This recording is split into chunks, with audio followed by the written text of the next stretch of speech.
Hey guys, how's it going? I'm coming at you live from my job. I was having technical difficulties with my laptop, so I brought it to work and got tech support and got some help. But I wanted to do an intro for the most recent episode of my podcast.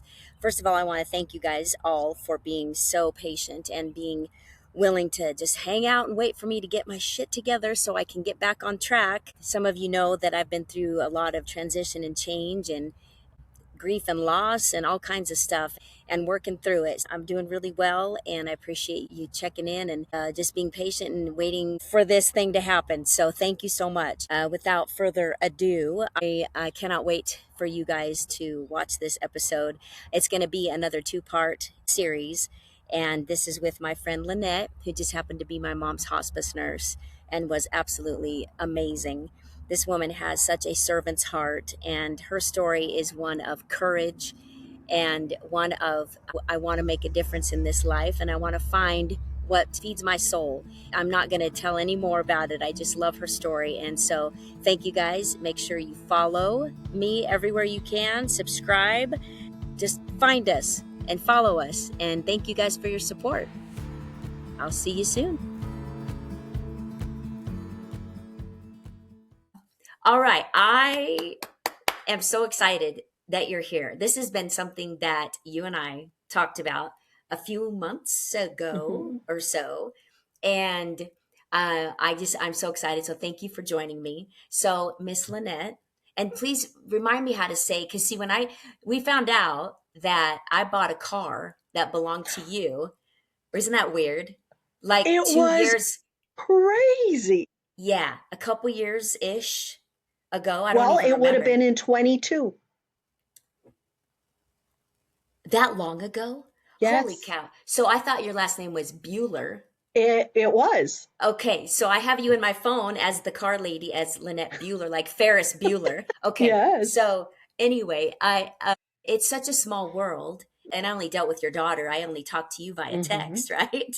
Yeah, And and then remember, we met you though in the parking lot at that's Flying right. J. That's where we did the Oh switcheroo. my God, that's right. You know what? That time of my life was such a chaotic moment because that was, Welcome to the yeah, yeah, team. I know, right? So I have memory lapses, but Yeah. you're absolutely right. That's right. How weird. And hmm then I didn't recognize you when we Mm-mm. got reconnected later. And so hmm we'll go into that. But anyway, where everybody's like, where are you guys going with this story, right? I know. Hey, this is my show. I'll do what I want. So welcome to the next chapter with Tiffany, Miss Lynnette. So, thank you for joining me, and I'm so excited to finally get to chat with you.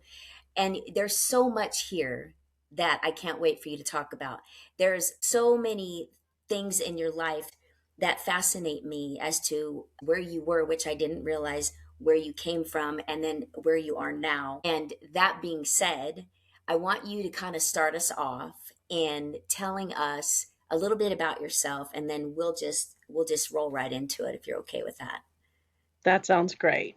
Okay. I love it. It's my pleasure to be here. I have never done this. I have a little TikTok where I kind of say little things about my life, but in just a full story, this is my Yeah. first.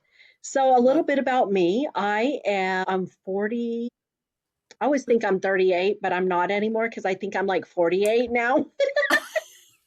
I'm 38 too. Yeah, something happened. I don't know. And so I'm a hospice nurse, I'm a life coach. More importantly, I'm a mom and a wife, and I just am a lover of life. And that's beautiful. I love that because you and I connected in one of the most emotional, Mhm. vulnerable, and raw moments in a person's life. And that's through, fortunately for us, you being my mom's hospice nurse. And Yeah. I want you to go back in time and tell us about, not only what brought you to being a hospice nurse, but for you to get to that point, you have quite a journey way before that. Oh, So yeah. I want you to go back and tell me more, like where you grew up. Tell me about your childhood. Tell me about you. Okay. Okay. So good. man, I say if anybody is ever blessed, like I just feel like that's me. Like growing up, I was born into a Mennonite home that my parents are Mennonite. On my dad's side, Mennonite from the beginning, I think. Blue bloods. I say I had all the right last names attached. But then my mom, I'm going to call her a proselyte. Have you ever heard that word? No. Somebody who joins the faith from the outside. Gotcha. So like a Gentile to a Jew type of thing. Gotcha. So my mom, yeah, her family, the Mennonites set up a little mission in Phoenix in the 60s, I think it was, and my mom's family joined. And then my dad came to visit. They fell in love, ended up he moved to Phoenix, which is unusual. Usually a couple will move to wherever the guy is from. Okay. So grew up around my mom's family. Through that time, a lot of my mom's family left the church. So, and we still had a lot to do with them. That my mom's Hispanic, my dad, Ukrainian. I know that was amazing when my dad told me that. I was like, really? That's where we come from? Okay. So very white and then Hispanic. And you know what? The best of both worlds. The best. I had the best cousins, Mm. and like the Hispanic culture, so family oriented, and I'm so glad I grew up in that environment. Oh, let me tell you a funny story. Yeah. My mom, thank God for her. She would leave us with my cousins, my uncles and aunts. Well, they went to members only meetings at the church. Well, they would introduce us to all kinds of things. We would watch TV. Man, we loved it. My aunt would sit there with her boyfriends and smoke weed. Woo! Yes. Wow. My cousin, well, this would have been in the 80s. He was what they called a transvestite. Did you ever hear that word? Yes, of course. That's Yeah, what they called them back in the day. yes, yes, he was a gay transvestite. He Wow, was you my talk about a favorite. world opening up to you. Yeah, so but that was what we grew up around too. You know what I Wow. mean? So we weren't like these little Mennonite kids that grow up where both families are just, that wasn't us. Okay. So we Okay. had some influence. My uncles and my cousins at family deals, they'd be out there drinking because they wouldn't bring it in the house because my nana was Mennonite too. And then they would pay us $1 to go inside and get them a plate of food. Yeah, but I feel like from that perspective, I had a view of both worlds. And then when I turned 13 in 1990, we moved to Mississippi, and there's a huge Mennonite community along we moved to the east side of Mississippi, northeast Mississippi. And so left all that kind of stuff, really delved into the whole Mennonite world. I mean, Mm. it was a whirlwind then. I had so much fun. My best friend had two older brothers who were already youth age. So let me see, I was 13. My friend was 13, but she had older brothers. Those guys would take us to youth deals, even though we were too young. And we would have so much fun at the Mennonite youth deals. And it's a good life. Yeah. It's a good life. Like if you're willing to color inside the lines and that's the kind of person you are, it's a good life. It's family oriented for the most part. People are not mean. I'm sure there's some out there. I don't know. I Right. just feel like the universe is always looking out for me. I didn't encounter them. I just had fun, had so much fun, had a great youth life. When I turned 18, I thought I wanted to be a CNA. So my parents let me go to California to live with a cousin for, what was it, 4 months. And I got my CNA license at a little Mennonite nursing home there. Came back to Mississippi, ended up falling in love, never did anything with my CNA license, and yeah, just fell in love, got married, and started to have babies. I was 19 when I got married. My ex was 21. Yeah. And then what I just did little house jobs with my mom, bumped along, and had my first baby when I was 22. And my last baby, I think I was 28 when I had Okay. my last And baby. you I had have how? I had 3 babies, and then we adopted 1. Oh, So I have 4 children beautiful. altogether, 3 Okay. biologicals and 1 adopted. And Okay. it was a good life. It was a good life. In 26, yeah, my baby was 3 months old, my littlest. We moved to Uvalde, Texas, and moved there to do construction. Loved Texas because what I loved about it was that Mexican culture was so much like what I had grown up with my mom's family. So just Okay. the Mexican food and yeah, just the culture was lovely. Loved Yeah. it. Things And were rocky there for us in the church. My husband was incredibly, my ex-husband now, but he was incredibly successful in the building business. And I don't know if that was some of the animosity. And I think too, the fact that we weren't just dyed in the wool blue, like we colored outside the lines a little, yeah. Well, and you that had been just, exposed to a lot of different things. Where yes, was that for sure. community? That was that community in Texas. Was it more just kind of like you said within the lines and Hmm. very kind of rigid, where you had been exposed to Yes. more So a real lot of, life? yes. When we left Phoenix, we kind of left that outside influence. When we got to Mississippi, it was all Mennonite. That was it. You know what I mean? We just Yeah. very saturated with Mennonite life. Anyway, so Texas, yeah, it was rough spiritually. I didn't understand some of the things that happened there okay, so the preachers, the deacons, we call it the staff. So when I say the staff, that's who I'm talking about. Okay. So there was some sort of animosity between us and the staff, and I don't know why. I don't know why. Because I you don't had know been, why. you probably had, I bet you, this is my observation, and I don't mean to interrupt you, but my mind is going 100 miles an hour when you're talking. I would think that they could tell and judge somebody that's been influenced a little more worldly. You probably carried energy in a different way that it was visible to the rigid, to the, Mm-hmm. this. I bet you, because that would be, plus you're an outsider, you're coming in. Mm. I mean, that's what I instantly thought of was before you even finished. I'm like, oh, I bet they judged her. I bet I know. She's an And outsider. I think there was something to that, something about that energy part. I love the thought of that. I I guarantee remember you. one time this big famous Mennonite preacher came to Uvalde to give a talk, and I I knew his daughter even though she was years older than me. So I just wanted to get to know him and went and chatted away with him. And so he was sitting by a deacon. And oh man, we just had the best conversation. And I remember this preacher turned to that old deacon. He's like, she could just about preach, couldn't she? And I was like, oh, it felt like Oh, such a compliment, oh, I Like bet. I felt like he appreciated the way I articulated myself. Mm-hmm.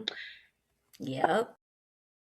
Have you found that women, I'm going to plug this in real quick because I forgot to. Have you found that dyed in the wool, straight up, 100% raised rigidly Mennonite women don't have that kind of worldly energy? I think that Mm-hmm. gives us more confidence as well when you have more life Mm-hmm. experiences, more exposure to reality, more like, wow, that's cool. But then you chose to come back into the fold Mm. and go straight up Mennonite.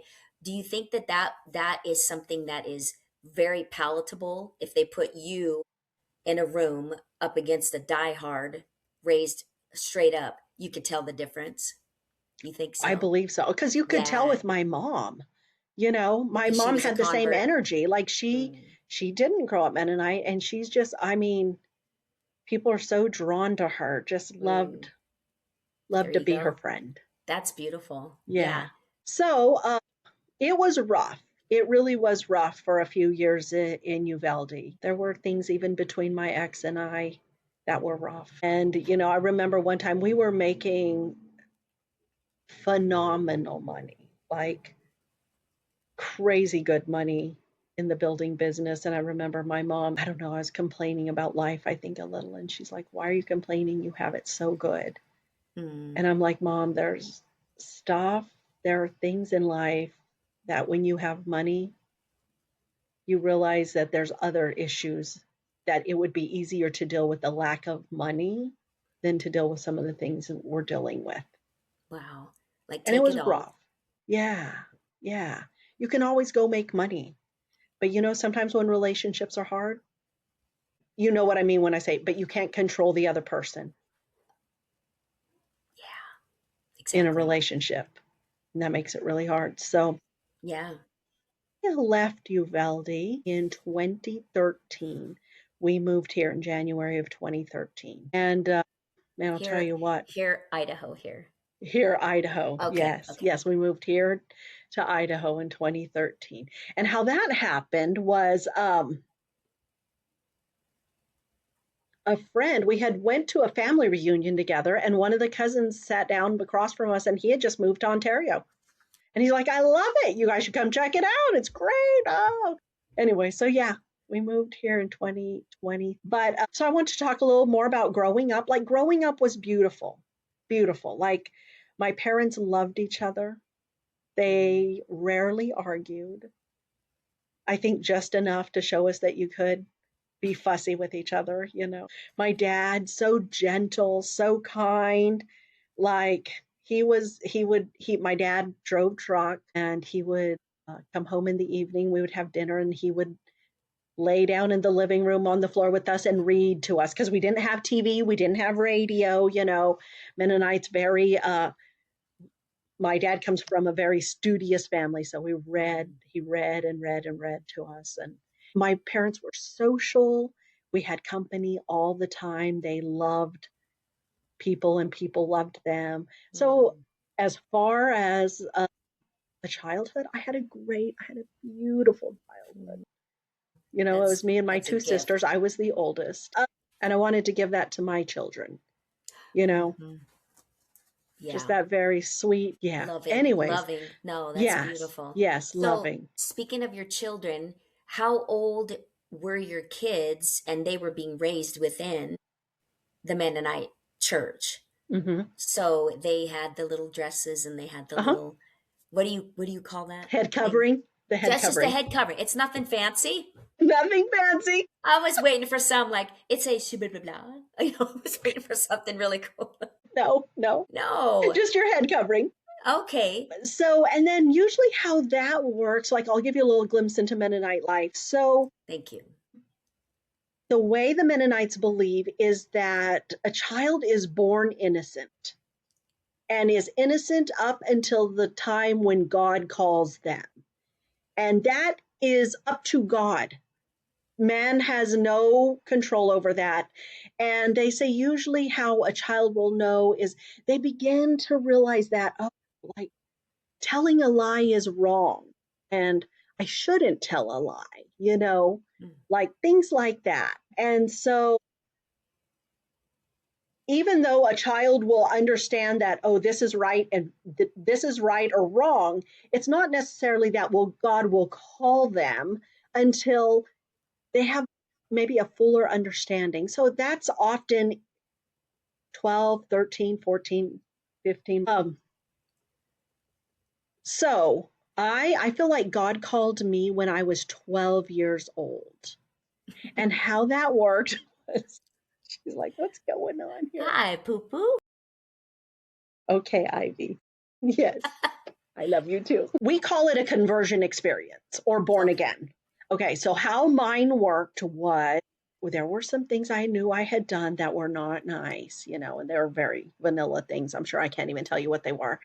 But I was just tormented with this thought that the world was going to end and I was not going to be saved. And so I went to my mom and dad's bedroom one night and I'm like, I just feel like if Jesus came, I would be lost. And okay, well, do you want Wow. us to pray with you? And yes, I do. So I remember that me and my mom and dad, we all knelt down there at my mom and dad's bed and they prayed. And oh, I was just so free and happy after that. Like the next day, just like that burden had rolled away. I knew that if Jesus came back, I was going to be saved. I was okay. Um, so then it took about a year after that before I was baptized. So I was baptized when I was 13 years old. And Wow. that's when, once you're baptized, the girls put on their head covering. Oh, that's when it Yeah. happens. Okay. Yes. Yes. So if somebody is wearing a head covering, you know that they have been baptized. That's how Okay. the Holdeman Mennonites, that's the denomination I was born into, Holdeman Okay. Mennonite. And that's how they do it. We wore the black cap, the girls wear the dresses. Black cap? Black. Yes. So you'll Wow. see like around Payette, you see some of the Mennonites, but they're wearing the white cap. Yes. We call them white caps. I don't know what they are. Interesting. White cap. We call them white cap Mennonites. And I think they call themselves white cap Mennonites. I don't know. Anyway, we're Holdeman. We were Holdemans and we wore a black cap. Okay, that makes me go, okay, so if you know, what are the differences besides the names and the That's colors? a that's a really hard one for me to say because I don't know if the white caps do the whole born again experience or if they do more like a what is it called with the Catholics where they do like a little booklet. I don't know. Like I just know of christening. I don't know what it's No, called. no. I am definitely not a Catholic. I think with the Catechism? catechism, is that what it is? I don't know. I just Where remember they I had do some. more like a Bible study and then I Yeah. think, I know that some of the white caps believe like that, where they Okay. don't have to have this born again experience. Okay. Interesting. Yeah. Okay. Yeah, I did not. I don't know if I've ever seen one with a black. I'm sure I have, but I'm I'm like sure you you said, have. You have. yeah. You just haven't recognized it. Okay. Didn't Now that I realize the say it, you'll probably differences. be like, when you see a black cap, you'll be like, oh, that's what Lynnette was talking about. Okay, that's a Yeah. Holdeman. Yay. Yes, Yeah. a hold of it. You know, that is I was just gonna say real quick, I don't know if you in with being raised that way, you guys, of course, everybody mostly knows how to sew and how to Hmm. make things and all that.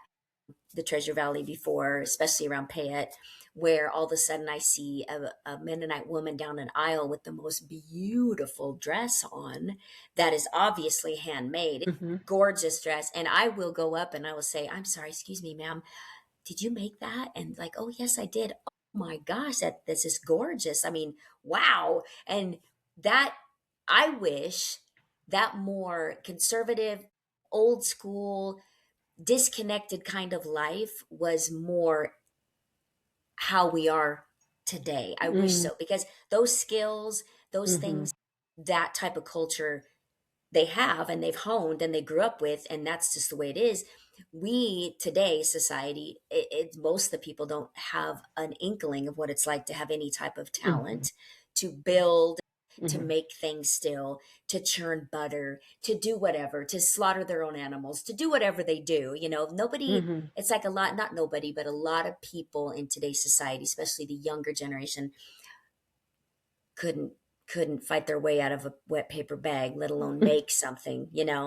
Mm-hmm. Seriously. So is that something, that's that a skill that you have? Yes, definitely. So, man, I was sewing my own dresses when I was 12 years old. I loved it.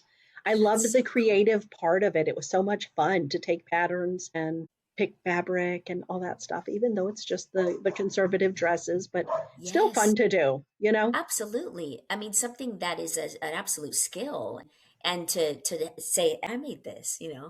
I mean, at that age, Yes. that's beautiful. Anyway, I Yeah, just it was fun. It was fun. I never churned yes. butter. I got to be honest. We had electricity.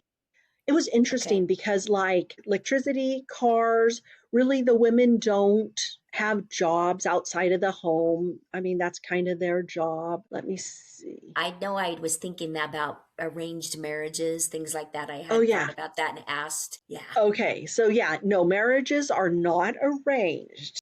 So I'll tell you what my experience was. Okay. Okay. I met my ex-husband at volleyball games because I lived in the congregation just south of where he lived. So we were about 20 miles apart. So the congregations, the youth, very social, very social. They would get together on Friday nights to play volleyball together. That's a big Mennonite sport, or baseball, either one, and have supper together and just, you know, socialize. Yeah. So that's how I met him. And, it was just kind of a deal where we just talked back and forth. And yeah, there was a mutual respect there and we enjoyed each other's company. So then when he went to propose for me, this is very standard that, or how it used to be. So he went to his preacher and said, "Hey, I would like to take a proposal to Lynnette."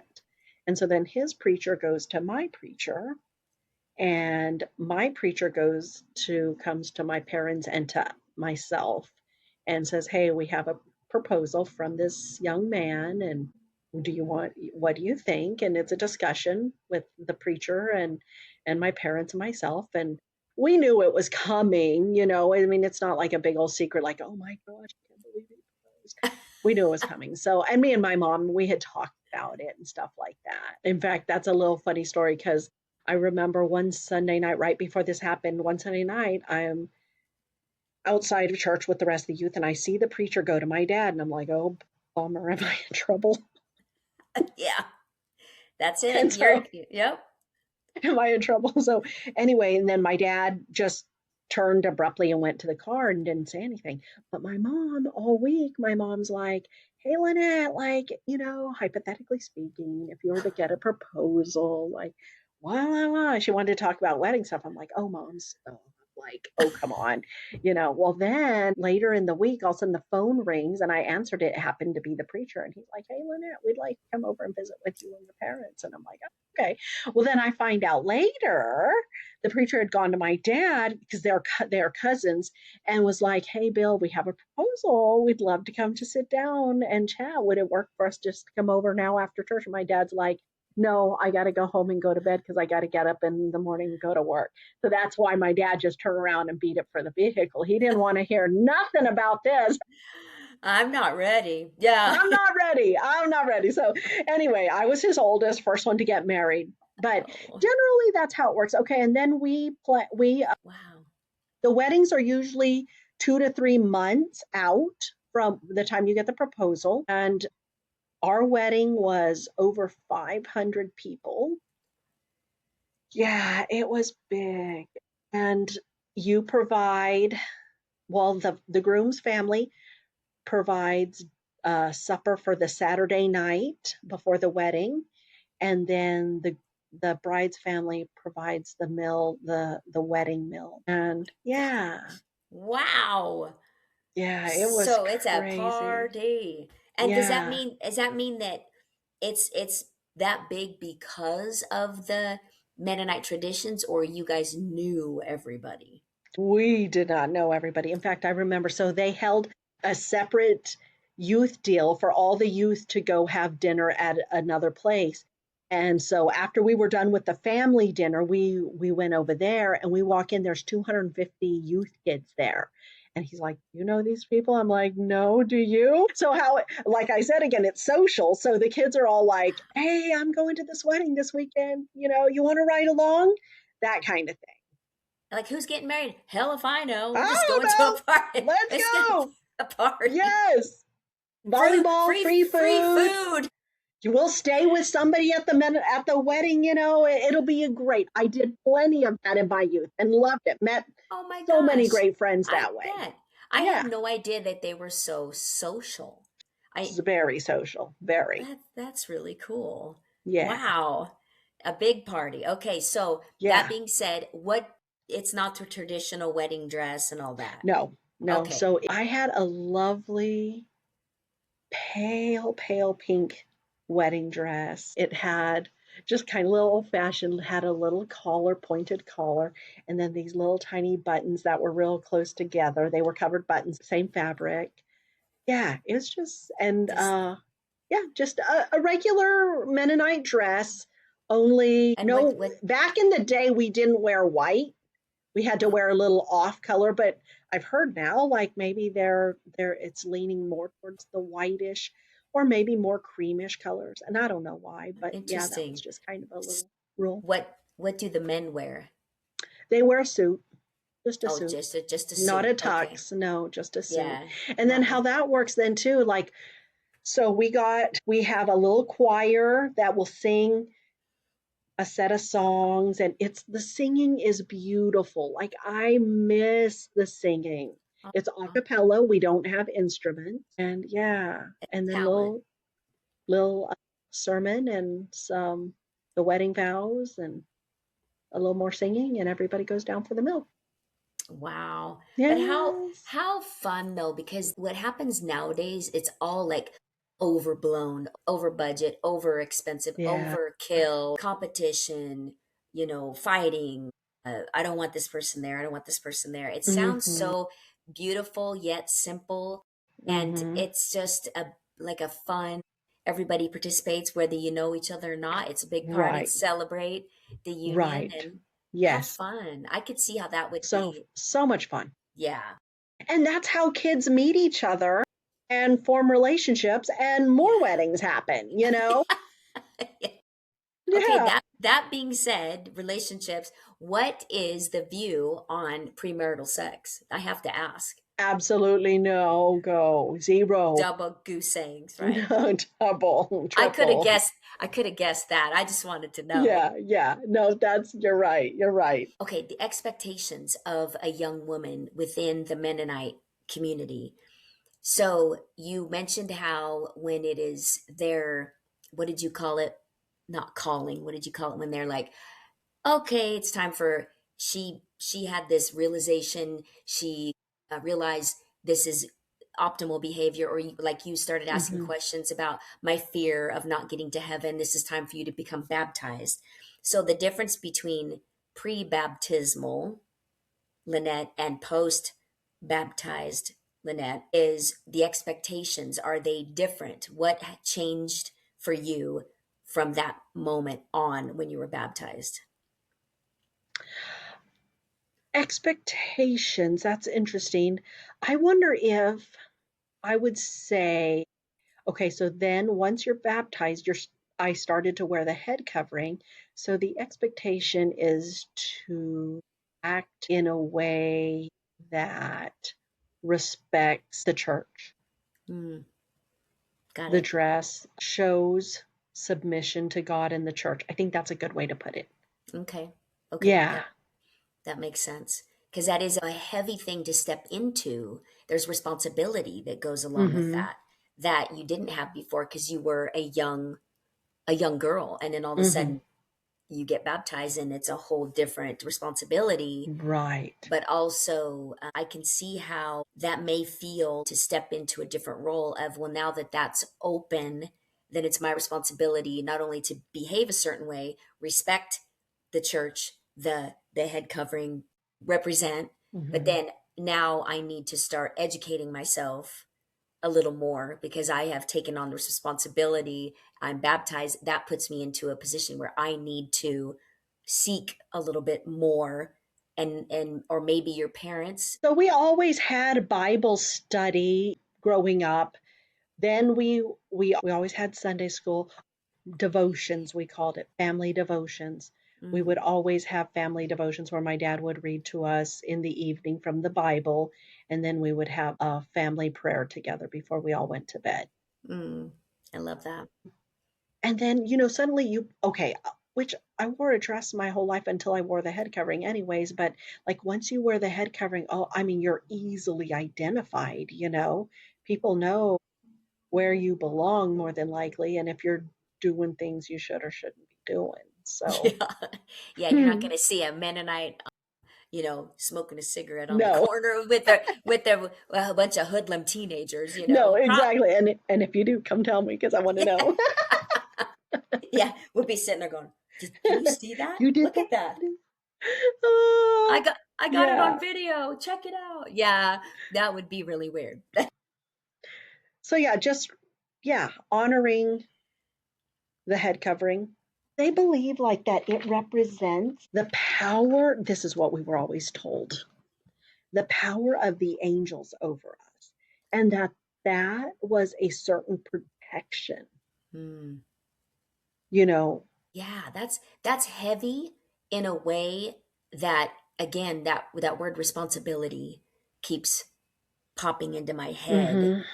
because of what you stepped into. It's like, okay, now you are expected to live a certain way, think a certain way, Hmm. read certain things, absorb certain things, speak a certain way. All these things are an expectation that Hmm. is brought upon you not only by the staff, elders, Hmm. whatever, and your parents, but also if you're serious about it, it's all brought upon by you yourself at the same Right. time. Like, I take this very seriously. I'm going to represent in the right way because it's my responsibility. I could see how that would be very heavy, but yet when you're proud of that, it's not heavy Hmm. burden wise. It's just heavy as in I take this seriously and I pack it all the Hmm. time. It's how I roll. You definitely are a minority in certain areas because they're mostly aren't they mostly into farming and construction? Most it's getting diverse now, but yes, it Okay. used to mostly be that. Hmm. Okay. And that was your background when you were talking about you and your husband in the first stages Hmm. of your life was he was a builder. Hmm. Hmm. Okay. And then And we what moved here to farm. okay, that's what I was thinking that you went into farming. Okay. Hmm. Okay. Because, well, growing up in Mississippi, it's dry land farming. So they would put their crops in the spring and take them out in the fall. And then in the summer and the winter, his dad, my father in law, had been a builder in California. So then they would usually get a little building project going for the summer and the winter there in Mm, Mississippi. So they were busy, just always yeah. doing something. So tell me, let's fast forward. We talked a little bit about your kids being raised in Hmm. that. You're living in Idaho. You guys are farming. And when did you realize I'm done with this? I mean, tell Hmm. me a little bit about all of that in progression. Okay, so we moved, let me see, we moved in 2013 and bumped along farming. It was terrible. I mean, it was a learning curve, this farming, Oh. and it just felt like every year we just dug ourselves deeper into a financial hole. Mm, And I think it was 2017, an onion shed. We contracted our onions with them. They took all the onions, paid us our first check, and then filed bankruptcy. So we lost hundreds of thousands on that. my gosh. Yes. And then there was another situation with another crop. We had contracted in the spring, we had contracted our grain with a company and they ended up filing bankruptcy. So we lost that contract. And so all of a sudden, when we lose that contract and come back and like, okay, we got to recontract grain, grain had taken a nosedive from what we had contracted it at. So we lost so much money that year, so much money, so much so that the bank's like, okay, you're going to have to put your place on the market.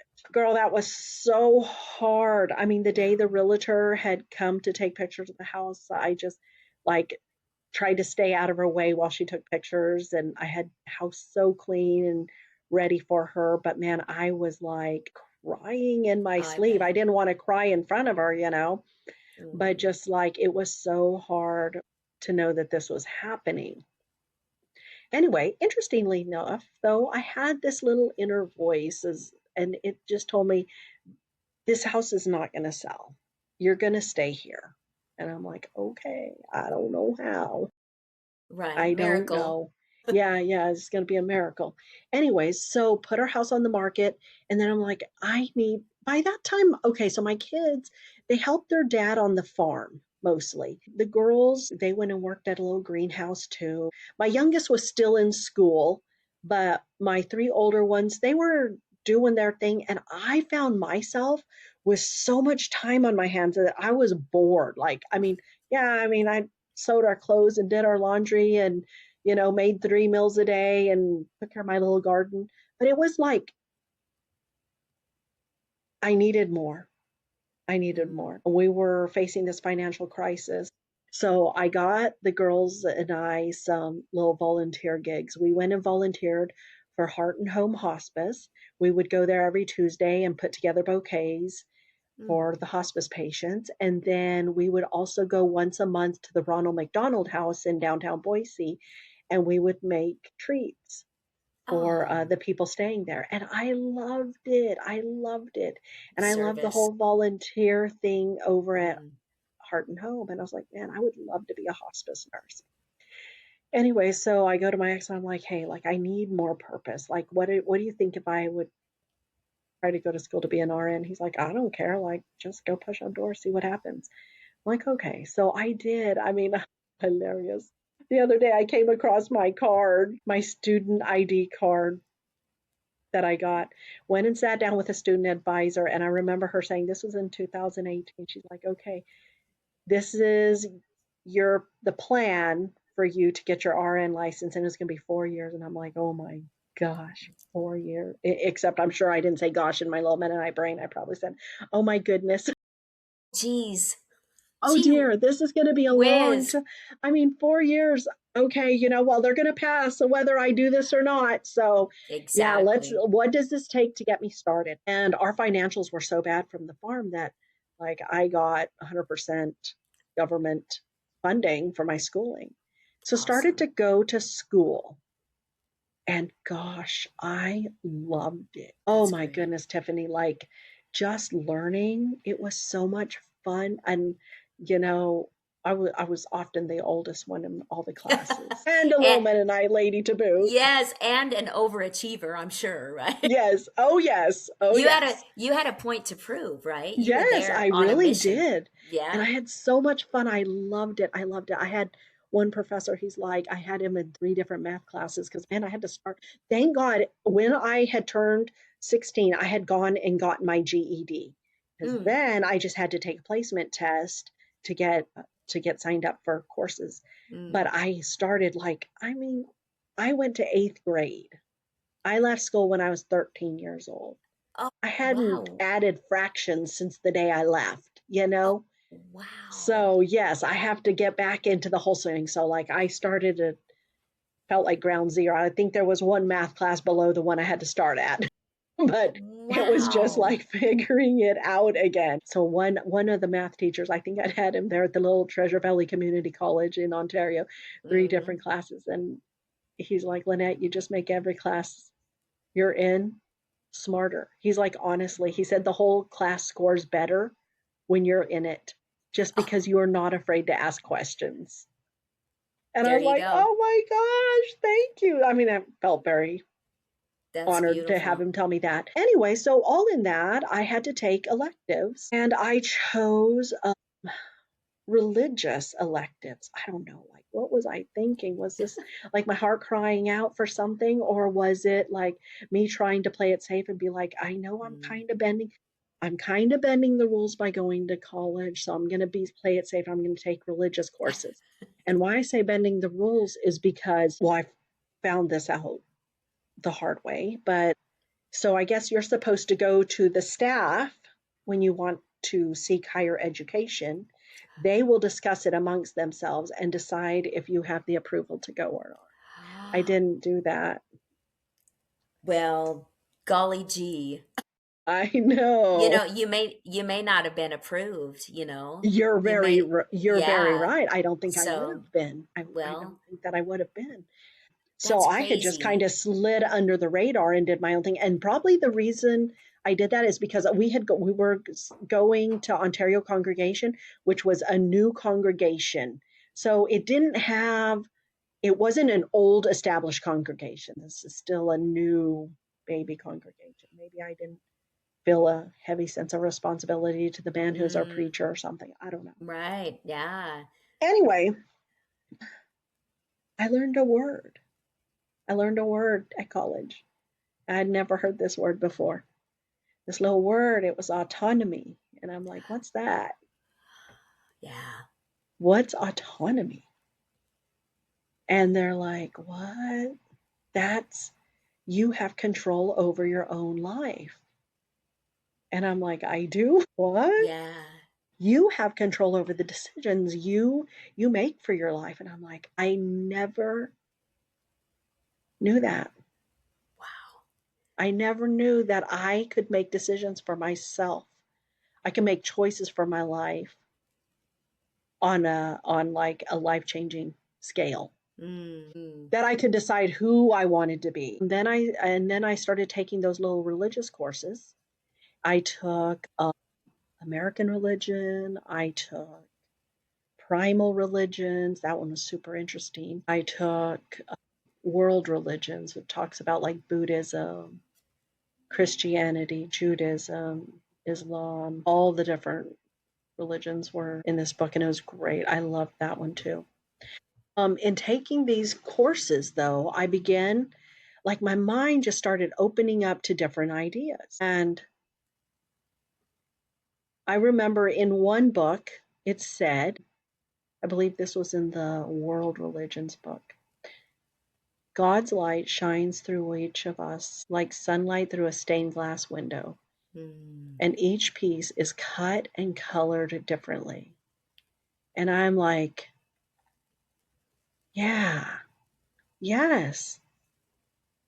Then why are they trying to force me to be the same? Why are they trying to force us all to be the same? If we're, in actuality, we're different. Wow. And we had no, like, yes, I mean, you can pick your own fabric and whatnot, but there's not a lot of ways for Mennonite women to express individuality, Mm. you know? You're not supposed to. No. And Right. then there was, it was in the primal religions. Oh my goodness, girl, that stuff was crazy. It was creation stories from other groups, like indigenous people around the world, and what they believed about creation. And some of them were wild. And I was like, this is crazy stuff. I Yeah. mean, how could you believe this? And then I'm like, okay, wait, let me think about my own creation story. I mean, there's this God, there's this devil, the world's created in 6 days. And I know it's all like, I don't know how literal we should take the Bible, but I started to see like the Bible from a different perspective. Like, what if I just placed it alongside these other stories, and how Mm-hmm. would it compare? Somebody else would be like, he created man and woman out of what? The dust, the dirt, he flew in that, what? Like, Yeah. my goodness. Anyway, so just starting to step back and take an objective view of everything I had been taught. And you're not allowed to do that. I can't imagine. That's why you need to take your ideas of going to college to somebody that's above you, because that's going to cause you to start thinking and Yes, questioning. So I yes, could totally see why they want you to do that, because yes. you never would have made it to the where you were. You Never, wouldn't have. never. Mm-mm. No. In fact, let me tell you a little story of something that happened. So, we're going through this financial difficulty. And so, you know how when you're going through something hard, people are like, oh, just have faith, it's going to work out. Just have faith. And you're like, I'm like, okay, okay, what is faith? Tell me. So, we're in turmoil. And so I tell my ex-husband, I'm like, why don't you, I really would like to talk to the preacher about this.